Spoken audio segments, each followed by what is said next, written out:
Hi, welcome back to Grow It Anyway. Tonight it is about 10 degrees outside of my greenhouse, but in here it's a beautiful 62 degrees. Got the heaters on, and I'm still working on potting up all of these seeds that I started about 3 weeks ago, some 4 weeks ago.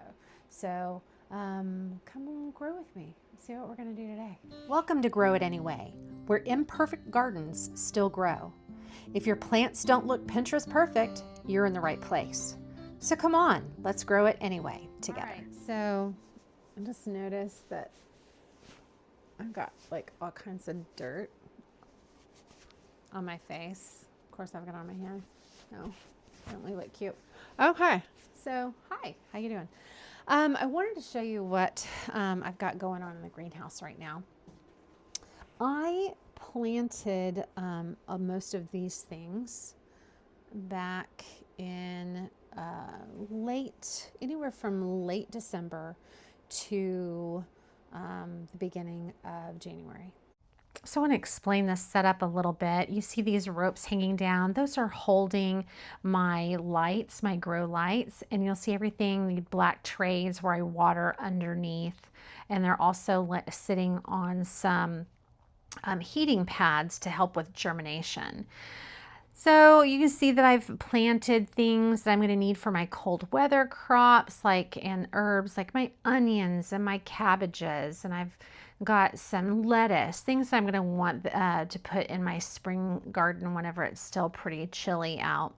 I've also got things like my marigolds and mint and other herbs that I want to put out and have a little larger once I put them in my garden past my frost date. Some of these may go in before the frost date, but you'll see, some of these herbs I'll grow in the greenhouse as well. So it's fairly late here, not late, but it's gotten pretty dark here. And again, it's about 6 degrees outside probably. And I need to finish potting up these marigolds. They're needing more nutrition, they're needing more space, and frankly, I have a lot more seeds to start, and I'm running out of seed starting real estate. So I need to get my seeds on a heat mat. I need to get them under a grow light, so they'll have some time to germinate before I put them in the ground or start going through that process. So I'm a multitasker. So while I'm doing that, I thought we could just have a chat. All right, so first things first, I'm going to kind of tell you what I'm doing. This is a 4-cell. They're about a 2-inch pot. Normally I would 3-inch pot these up, kind of like I did bad example, like my, we don't know if they're going to grow, Brunswick cabbage. So normally I'd put them in this size of pot. Again, running out of real estate. So I figure if I have a very good potting mix, it's heavy with compost and nutritious material, but still has enough vermiculite, perlite, and peat moss to kind of keep that moisture in and let it drain really well all at the same time. Don't ask me how that works, because I don't know. I don't know. You want something to hold the moisture, but you need it to drain well. I mean, I get it, but creating a balance, right? Just like we all have to do. So I'm trying to do that. But I'm going to do these in this 4-cell. So I'm going to I have 3 in each, 3 to 4 in each in the 6-cell. So I'm just going to pop the little suckers out, and we're going to start potting them up. So I figure what we could chat about today, this evening, is what I wish I would known. So last video I told you about me starting my what I call my real gardening journey, my vegetable gardening journey. I never really started a vegetable garden before that was successful. Let me back up. Let me rephrase. I've never started a vegetable garden before that was successful. I've always grown things. My mother grew things. She has the greenest thumb, and it's a big joke in my family that, I have a black thumb. So I've never really attempted. I've always had like irises and very, very easy to grow things. My daughter started getting me hydrangeas and I love those. And so I have some flowers. I can grow an herb like nobody's business. And then much like a lot of you, 2020 came along and I had a lot of time at home on my hands. So I started my little salsa garden. That was successful. But I mean, they were in pots, which was great. I lived in the city and, you know, it was great. I had great success with that. Didn't know what I was doing, but hey, I saved some seeds from Walmart, literally from those little peppers that you can buy in a package. And I love them. I was like, I'm just going to reseed these. I'm going to let these dry out and I'm going to seed them. Didn't YouTube it, didn't do anything, and it worked. So I threw it in the ground and it worked, and I got some peppers off that. Much better than the intentional, my first intentional vegetable garden that I talked to you about last time that I grew absolutely very few things. So what I wish I would have known, or somebody would have told me whenever I started my first garden, was to embrace the imperfection of it. I was so focused on the harvest. I was so focused on making sure that I didn't have bugs. And I mean, nobody wants bugs in their garden, but it's outside. I'm in central Oklahoma. Bugs are going to happen in June and July and August, and it's going to get really hot, and that Bermuda grass is going to kick your rear end and all the things. Embrace the suck of it. Embrace the imperfection. It's going to be okay, because guess what? I had cucumbers growing out of my ears. I still got tomatoes. I still had zucchini and squash and green beans, and I was still successful. I just had to change my idea of what successful was. Hey, look at that. Just a little chat. Already got 4 done. So, next thing that I wish somebody would have told me was that you can love your plants to death. Maybe that's why I have a black thumb. My kids call me a helicopter mom. True, not true, I don't know. I just am very observant. And I needed to learn and did about watering. What an overwater looks like, what an underwater looks like.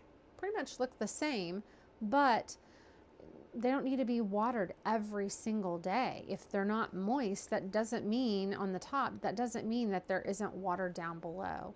So I wish that someone had explained to me that you can love your plants to death, and that how to be cognizant of what the water looks like probably down below. Stick your finger in. If you feel it moist here, roots are probably getting it. It can still be dry up here. I have, even with starting seedlings this year, again, this is my first time having a greenhouse. I've started seeds in my house before, and that was semi-successful. At times, I learned a lot there, not great others. But I learned that you can drown your seeds, you can drown your plants, and you know, overwatering is just as damaging as underwatering.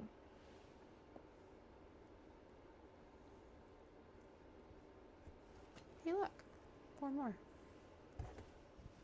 Okay, guys, we've got 4 cells of marigolds. A few more. All right, so the next thing that I wish somebody would have told me about when I started gardening, for real. You know what I mean when I say for real. You hear all the time, plan, plan, plan. You got to have a garden plan. Get a garden plan. Okay, I needed someone, I'm an educated woman, but I needed someone to explain that to me. What do you mean? Get a plan, get a plan. okay, I got a plan. I started planning. I was so excited to plan. And I planned out, how big is my garden going to be? Great, did that. I knew what the real estate was going to look like. Plan how many beds that's going to take. Fantastic. Did that. I knew what I could do. Start cheap. I mean, you don't need to go and, I wasn't going to go invest in, raised metal garden beds or anything crazy like that, because I didn't know if I was going to like it. Y'all, I didn't know if I was going to like it. I wasn't going to spend hundreds, thousands of dollars putting in all these beds and believing that I was still a black thumb whenever, I have trouble with, an ivy in my window.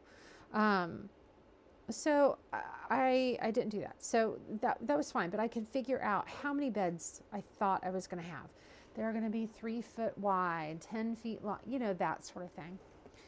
And then I was like, well, what do I want to grow? And so I decided that, okay, what do things that we eat, what are things that I preserve that I really want to grow? That's easy. And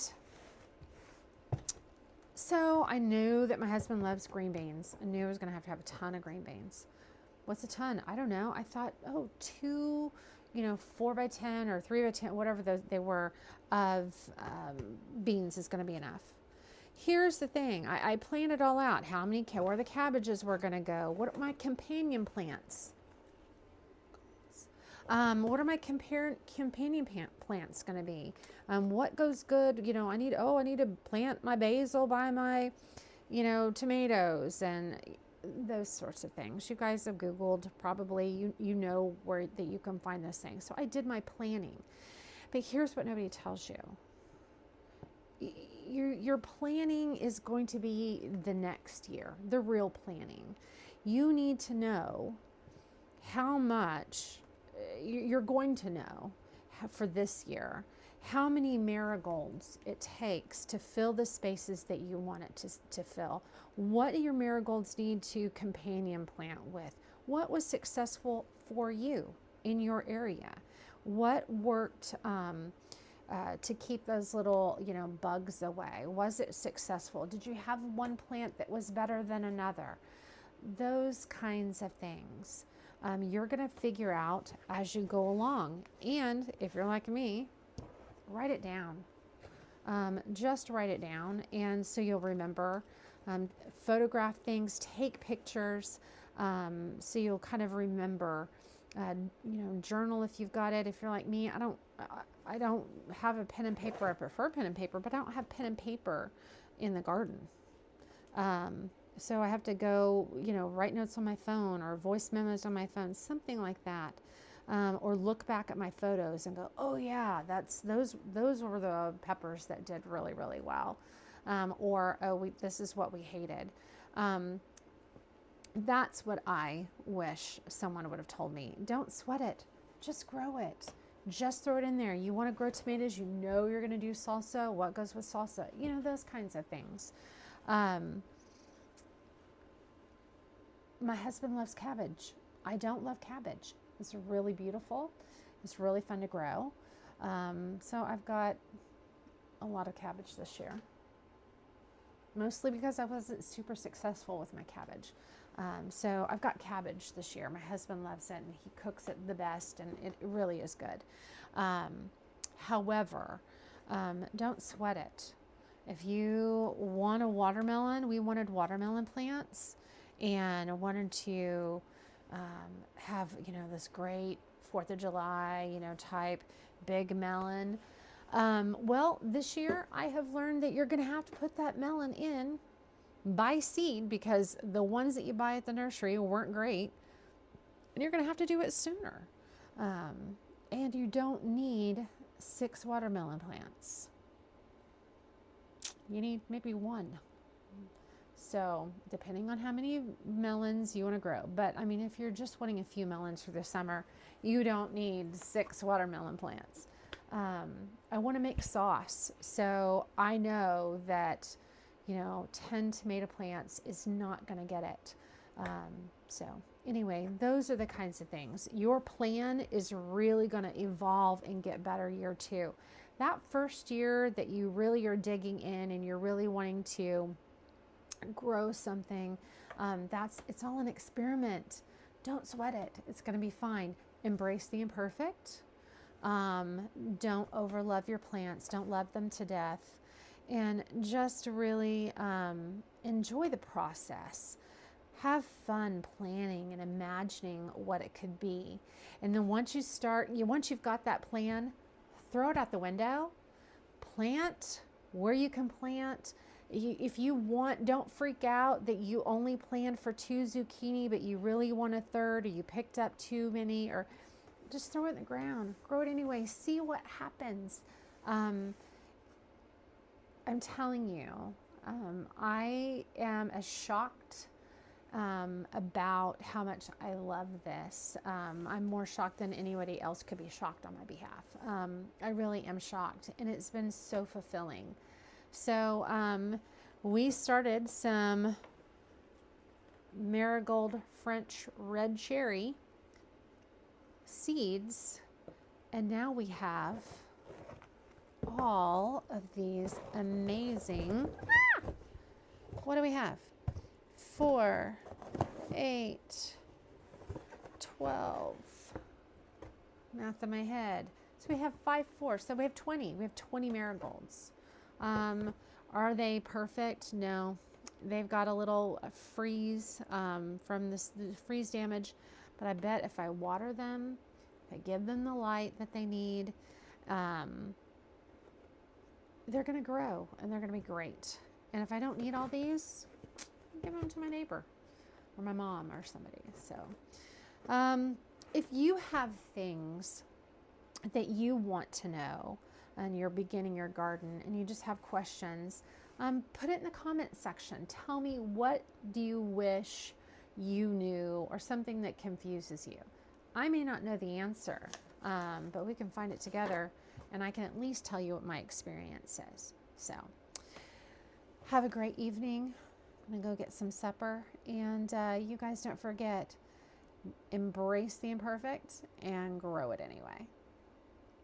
See you next time.